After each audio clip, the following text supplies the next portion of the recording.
urubyiruko rw'iki gihe rutandukanye n'urubyiruko rwa kera. Nimvuga kera utabyumva ukundi kuntu cyangwa se utareba uko ngana ukagira ndi uwa kera cyane, si ndi uwa kera cyane kandi nanjye ntabwo ndi uwa vuba. N'impamvu abantu bavuga ngo turakennye kandi tudakennye, turi mu gihugu nk'iki ngiki cy'u Rwanda cyadutetesheje, cyadushyize ku murongo, gituma tugendera ku murongo umwe nk'abanyarwanda. It's your boy, ndacyari Dr. Senga TV nk'ibisanzwe, ukunze kubagezaho ibiganiro bigiye bitandukanye by'ubwenge kandi birimo inyigisho nyinshi cyane zigiye zitandukanye. Nshimira wowe wakoze subscribe kuko ni intambwe ya mbere wakoze kandi unagerekaho itafari kuri uyu muyoboro wa YouTube channel ukomeje kubagezaho ibiganiro bigiye bitandukanye. Nshimira nawe ukomeje gutanga ibitekerezo utwandikira ko muri imbaraga nini cyane, kuko mutahabaye ntabwo twaba turi hano, kuko ibi byose tubikora kubera mwebwe. Uyu munsi ndagira ngo tuganire, dusesengure, twanarize imbaraga cyangwa se uburyo urubyiruko rw'iki gihe rutandukanye n'urubyiruko rwa kera. Nimvuga kera utabyumva ukundi kuntu cyangwa se utareba uko ngana ukagira ndi uwa kera cyane, si ndi uwa kera cyane kandi nanjye ntabwo ndi uwa vuba. Njyewe ndagira ngo nanarize bitewe n'ubuzima nakuriyemo cyangwa se uburyo nabonyemo bakuru banjye, abo nabashije kubona uburyo bagiye bakuramo. Ubwo ndavuga urubyiruko muri rusange rwa kera n'urw'ubu. Hamaze iminsi havugwa amakuru cyane kuri social media bavuga ko urubyiruko rw'u Rwanda dukennye. Ese koko nawe niko ubifata? Ese koko turakennye? Ndagira ngo turebe ese ni iki twabuze urubyiruko rw'u Rwanda ko twagize amahirwe yo kuvuka mu gihugu cyiza, gifite umutekano, gifite umudendezo, igihugu tugenda uko dushaka, igihugu gifite amategeko, igihugu gifite discipline. Twakiburanye iki? Kubera iki abantu bari kuvuga ko urubyiruko rw'u Rwanda twabuze imikoro, twabuze icyo dukora? Ni ukubera iki? Ese kubera iki urubyiruko rwa kera mu mateka yabayeho cyangwa se mu byavuzwe ku rubyiruko, kuki batigeze bavuga ko urubyiruko rw'u Rwanda dukennye? Aka kanya rero tugiye gusangiza aya makuru avuga ko kubera iki urubyiruko rw'iki gihe rwabaye rwinshi hanze, rudafite nta mirimo bafite cyangwa se nta byo gukora bafite. Ese kubera iki ngo dukennye? Kubera iki ngo dukennye? Ni ukuvuga ngo ubundi njyewe ndavuga wenda uburyo nagiye nkuramo, uburyo nagiye mbonamo bakuru banjye uko bagiye bakura cyangwa se abavandimwe, urubyiruko rwa kera ruhuye n'imyaka yanjye. Ndavuga ibyo nabonye. Ubundi kera njye nakuze mbona umwana iwabo bamukubitaga bamushishikariza kujya kwiga. Kandi ikindi mwibuke ko kera akazi kari kariho ariko kakaba karabonaga umuntu ufite amashuri, umuntu wize niwe wabonaga akazi. Ari naho usanga abantu benshi cyane bibaza ese kubera iki abaminisita bose kandi benshi baturuka mu ntara? Ariko ibyo byose ndibwaze kubitindaho, njyewe ngiye kwibanda ku rubyiruko rugenzi rwanjye, nibaza n'impamvu abantu bavuga ngo turakennye kandi tudakennye. Turi mu gihugu nk'iki ngiki cy'u Rwanda cyadutetesheje, cyadushyize ku murongo, gituma tugendera ku murongo umwe nk'abanyarwanda.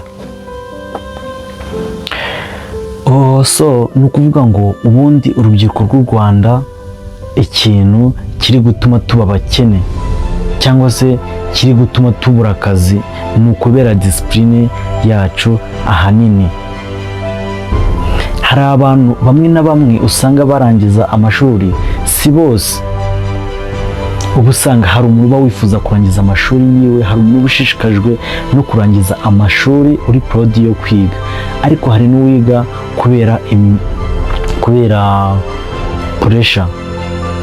kubera pressure akiga, ariko abona nta kiyibereye mu bye, ari kwinywera ibiyobyabwenge, ari wa muntu utukana za sirenge nyine z'abahungu ngo b'inyarugenge. Ibyo bintu nibyo bintu biri gutuma urubyiruko tubura akazi. Hahandi usanga wararangije ariko uri umuhungu, mbivuge muri uru rurimi kugira ngo nimba hari umuntu w'urubyiruko udukurikiye nawe araza kumva icyo nshatse kuvuga. Iyo tuvuze umuhungu mu ndimi z'urubyiruko aba ari umuntu nyine w'umusitari, cyangwa se ari umuntu ubona ko nyine ari umuhungu, ari umurara, ari iki. Hahandi rero uzasanga urubyiruko mbivuge gutya, arangije amashuri iyo mico ariyo nyine yabitingamo, ugasanga yiyogoshesha ukuntu, ugasanga nyine isura ye, cyangwa se ugasanga bitewe nako n'imyitwarire, si isura ye si iki, kuko mu Rwanda ibintu by'amacakubiri n'ibiki, ibintu byo byararangiye, byo reka tubyorere. Gusa bitewe n'uburyo fizikali, imico, cyangwa se uburyo umuntu akubazamo, uburyo umusubizamo, akaba ari byo bintu bishobora kuguhesha akazi, cyangwa se bikaba ari nabyo bintu bishobora kukuburisha akazi. So ibi ngibi ndabivuga ngendeye ku nshuti yanjye iherutse kujya gusaba akazi ahantu, bagiye gukora ibizami ari abantu 24, ariko bose nta n'umwe wigeze wakwa ruswa, cyangwa se ngo agire ibindi bintu yizereramo ku buryo bazamuhitamo, bari bwahitemo umuntu umwe. Ariko ndagira mwumve ibintu byamubayeho n'urubyiruko mugenzi wanjye, ariko yamaye isomo, ari nacyo kintu cyatumye ngaruka hano kuri kamera kugira ngo nanjye ngire ikintu mbibabwiraho. Nimba wateganyaga kujya gusaba ahantu akazi, cyangwa se nimba waradepoje, mu gihe ugiye kureba ko ibyo wasabye cyangwa se banaguhamagaye uburyo uzitwaramo. Ni ukuvuga ngo iyo nshuti yanjye yagiye gusaba ahantu akazi, bagenda ari abantu 20 bangahe, arangije ikosa yakoze ni rimwe. Yaragiye baratora, bakora exame, aratsinda, agira ibintu byose abyujuje, disipurine, ubona ko ari umuntu usa neza, uri proud y'akazi agiye gusaba, bamuhitamo. Kumwe baguhitamo rero bakakubwira ngo wowe twasanze ufite imyitwarire myiza, twasanze ufite isuku, twasanze ufite imico ihuye, imico myiza tugenderaho ahangaha, dufatiraho, cyangwa se mu by'ingenzi dufatiraho, twasanze byose ubyujuje. Kuko uwo mujeni yari akiniye ikintu cyitwa amafaranga, yari afite inyota y'akazi. Gusa ndagira ngo mutege amatwi mwumve ibintu byamubayeho nyuma. Umujene bakimara kumwemerera akazi, ariko ako kanya ntiyigeze atangira akazi, ahubwo bamubwiye ko bamuhaye igihe, bamubwira wowe genda ujye mu rugo, tuzaguhamagara uze utangire akazi, twamaje kubiganiraho nka komite. Muri abo bantu bose niwe muntu batoranijemo, bamuha icyizere cy'uko agomba gukora ako kazi. Arangije dore ikintu cyakoze cyatumye n'ubu ngubu yarabaye umuntu uri smart kabisa, ari umuntu nyine ubona ko ibintu byamubayeho nyine byamutunguye kandi yabigizemo uburangare. Dore ibyamubayeho rero niba ni ukuvuga ngo bakimara kumubwira ngo tawujye mu rugo tube twiga, niho n'inama uzagaruke utangire akazi nk'uko wagasabye. Umuhungu yaratashye, ageze mu rugo ajya guhamagara inshuti ze, baraserebura, bakora buri kimwe cyose gishoboka, kubwo nyine kubw'amahirwe yari abonye, kubwo nibwo yarakimara kurangiza amashuri, afite inyota yo gukora, ko harimo amafaranga menshi cyane ashoboka, atanatekerezaga ko ashobora kurangiza agahita ayinjiza ayo mafaranga, nk'uko abantu benshi cyane bakunda kubigaruka bavuga ngo gusoza amashuri, ngo usigaye usoza amashuri ugahita wicara, ngo usigaye usoza amashuri ngo iki ugakorera utwo duhumbi. Wapi, we yarangije amashuri abona ako kazi, amafaranga bamuhembaga yari menshi cyane, yararengeje ibyifuzo bye.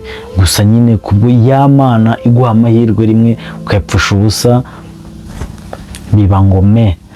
Nuko yaratashye yishimana n'inshuti ze, barabyina, bagira barenjoyinga, bakora buri kimwe cyose gishoboka, ashimira Imana yuko imuhaye akazi biki. Ariko ingorane zamubayeho n'uburangare yagize no kwibagirwa byatumye bituma abura akazi kari inzozi ze. ni ukuvuga ngo nk'uko bamubwiye ngo natajye ajye mu rugo abe ari mu rugo nyine bisanzwe kumudepoza ahantu akazi bakazaguhamagara, yaragiye atereka umusatsi asuka direde zigera mu mugongo, aravuga ati ngewe ubu ngubu mbaye umuntu wa danje, mbaye umusitari, ubu ngubu n'amafaranga ngiye kujya ninjiza ibana ngiye kujya mvugana n'abantu bakeya bashoboka, nta muntu uzongera kuntwara igihe, nta muntu uzongera nyine kumfata ukundi kuntu, kuko burya ngo iyo umuntu adafite amafaranga ngahura n'abantu benshi cyane bamugota cyangwa se bamukina hejuru, nyine ngo iyo umuntu afite amafaranga namwe murabizi ko aba yigize umujeni wa danje, ntabavuga, ntabakandagira hasi, abagendera mu bicu. Nuko reka rero bazamuhamagare bamubwire ngo ni wowe kanaka twahamagaye itariki n'iyi, ni wowe watsindiye akazi gutya na gutya, turakubwira ngo ujye mu rugo tuzaguhamagara. Ni yego ni ngewe rwose. Banyakubahwa,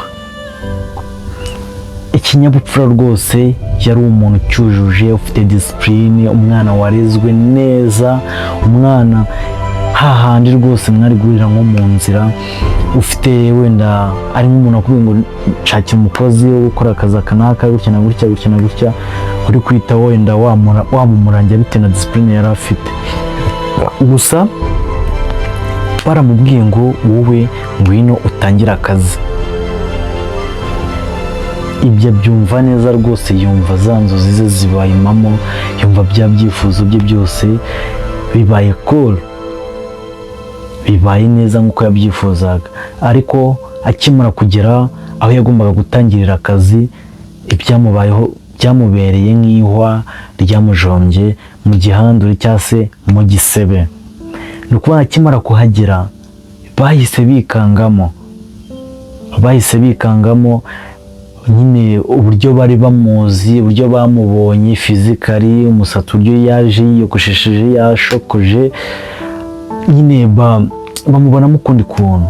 Arangije baramubwira ngo ni wowe kanaka, yego ni ngewe rwose, nabitabye banyakubahwa, naje kudepoza akazi hano gutya na gutya gutya na gutya, mu mitamo mu mahirwe murambwira ngo ni nanjye kuruhuka, ariko ubu ngubu narinje. Uwari ubahagarariye manager waho arababwira ati ntabwo uyu ari wa wundi twashakaga, ntabwo ari wa wundi tuzi, nyine wa muntu twari twahaye icyizere bituma tutongera gushaka undi mukozi, ntabwo ari uyu. Umuhungu arapfukama arababwira ngo ni ngewe, abereka ibyangombwa byose, abereka diplome, basanga nibyo, ariko barebye basanga yasutse direde zigera ku kibuno mu mugongo. Umva ikintu gitangaje, manager yaramurebye aramubwira, wa muhungu we, aya niyo mahirwe ya mbere wari ubonye, kandi wambwiye ko ari bwo wari ugisoza amashuri, ariko dore ibintu bikubayeho ni ibi ngibi.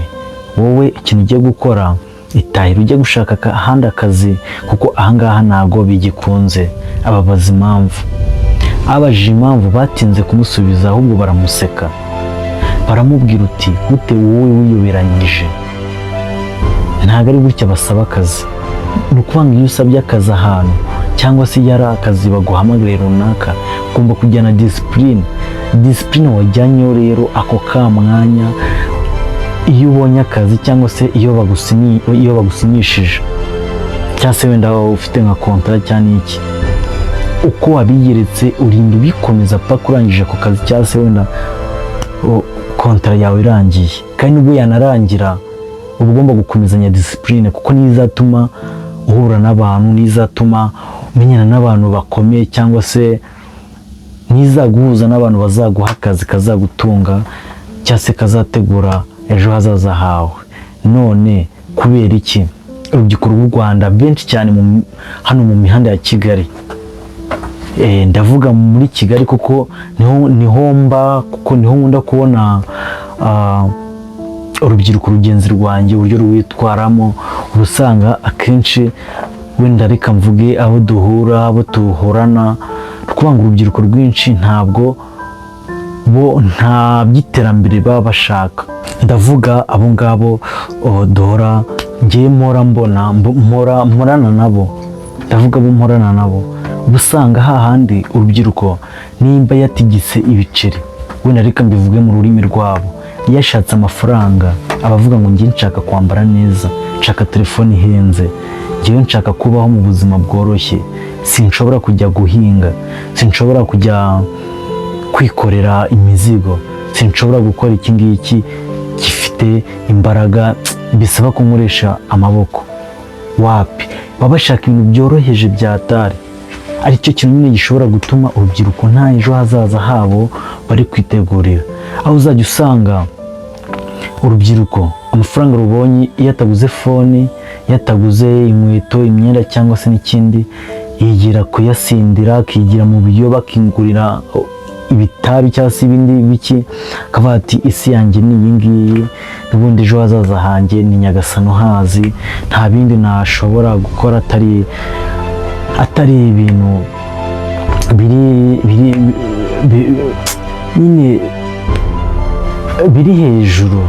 biri hejuru. Sinzi rero umuntu waje afata urubyiruko rwa kera n'urw'ubu ngubu arabatandukanye cyane. Aho wasangaga umuhungu cyangwa umukobwa cyangwa se urubyiruko rwa kera rwamaraga kurangiza amashuri, rwubahaga ababyeyi, rwubahaga abantu ku rwego rwo hejuru. Aho agiye kwaka akazi ntibirirwe bamujijinganyaho, ntibamufate ukundi kuntu. Ariko ubu ngubu rwose biratandukanye cyane. Ubu rero sinzi impamvu nibaza uburyo abantu bagiye kujya baduciraho imigani urubyiruko, bavuga ko dukennye, kuko ntabwo tuzakina mu mufuka ngo dukine na disipurine. Ntabwo ari ibintu byakabaye bituranga twebwe urubyiruko. Tureke kuba dufite mu mufuka ariko disipurine. Nimba uzi neza ko ushaka akazi kiyubashye, gerageza wiyubahe. Nimba ari iyo misatsi wenda washyizemo amadrede, washyizemo imirongo, washyizemo amatentire, waragiye urakaraga, ntabwo uzajya kwaka akazi kwa minisitiri cyangwa se ahandi hantu mu mbyeyi hiyubashye ngo bakwakire, kuko bazakubona bo bahita bagufata nk'umujura, nk'ikirara ruharwa, nta kindi bahita bagutekerezaho. Icyo tugomba gukora, tugendere ku murongo nk'uko n'abandi, nk'uko tubona urubyiruko rufite akazi karyoshye, aho usanga umuntu aryoshye kabisa, ahembwa amafaranga 500 ku kwezi, 400 bitewe n'icyo akora, ugasanga abayeho neza kubera disipurine. Sibyo? Kuko sinumva ukuntu uzajya ugenda mu muhanda widarapinga avuga ati ngiye wallahi, za mvugo z'abarara wapokese, wakubisemo agakweto, ebana ku tudirede twawe, wumva ko uba wihagije, ukeneye sapoti uko waba ungana kose, imyaka yose waba ufite.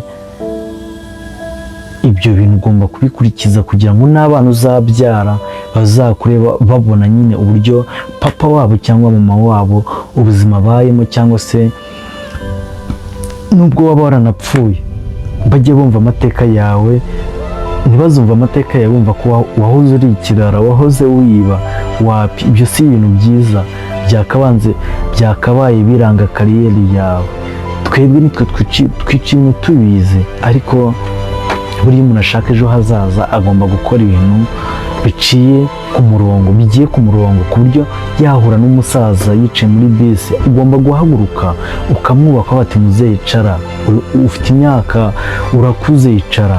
Ariko hari abantu benshi cyane uzasanga bari kugenda nko muri bisi nk'abakobwa, urugero, ugasanga abamama, ababyeyi, wenda umubyeyi utwite cyangwa se uhetse umwana arahagaze muri bisi, arafashe kuri turiya tuntu nyine bakunda gufata hejuru kuri bisi. Umukobwa yicaye mu ntebe neza yatengamaye, yibereye kuri cati. Uriya ntabwo ari umuco uturanga, ntabwo ari umuco rwose, ntabwo ari umuco. Rimwe na rimwe hari abanyamahanga b'inshuti zanjye bajya bambwira ngo bamwe nyine bakunda kuza mu Rwanda bahita bikomereza baza, murabizi bariya baza bagenda bari transit. Ni ukuvuga ngo bariya ko nyine batajya bakunda gutinda mu Rwanda, bavuze ko mu Rwanda hari umutekano uhagije, yaba abakecuru, abasaza, urubyiruko, iki bagendera ku murongo, bagendera ku mategeko y'u Rwanda, mu bintu bemera amategeko y'igihugu cy'u Rwanda. Ariko se nimba twebwe turi kwifata nkaba nshobora kuba wenda ngewe mvuye mu rugo mu gitondo, noze niborosheje, ibana ndafunze kabisa inzu, ngiye mu kazi, ngiye gusikaminga, kwiba abantu, akaba ariko kazi, kandi kari akazi kaba karimo imivumo myinshi cyane. Uzacunge nta muntu ugeze uba umujura ngo bimuhire, cyangwa se ugeze ukora ibintu bitemewe n'amategeko ngo bimuhire, birangira nabi rwose. Ahubwo icyo nashishikariza urubyiruko rugenzi rwanjye, twakura amaboko mu mufuka tugakora, tukiteza imbere, tugategura ejo hazaza hacu heza, aho kugira ngo tujye twitiranya n'abaturage cyangwa se na leta, aho gusazira muri gereza cyangwa se gusaza mu buzima bubi. Wakemera ugatangira ubuzima bubi. Ndabwira wowe wenda uvuye ku ishuri, wenda urangije, ko buriya abantu baba bari hanze n'abantu bari ku ishuri buriya biba bitandukanye cyane, kuko iyo usoje kwiga aba ari ubundi buzima bushyashya uba ugiye gutangira, kuko kiriya ni icyiciro cya mbere uba uvuyeho. Icyo usaba rero cyangwa se icyo mwifuriza, njyewe nakugira inama y'uko ugomba gutangira uri kugendera ku murongo mwiza, wiyubaha cyane, kugira ngo n'undi uzakubona cyangwa se nakubona nshobora kuba nakurangira akazi kuko nkuzi, ariko nimbona ufite uburara cyangwa se ugaragara nk'umurara, aho ngaho nta kintu nagufasha, n'undi uwo ari we wese ntacyo yagufasha. Njyewe rero nari Dr Senga TV nk'ibisanzwe, ndagira ngo mbasabe wowe wakoze subscribe kutahwema kujya ukora subscribe kuri channel yacu ya Dr Senga TV, ukora share kugira ngo n'undi uwo ari we wese ajye abona ibiganiro nk'ibi ngibi. Njyewe nakagaruka, murakoze cyane.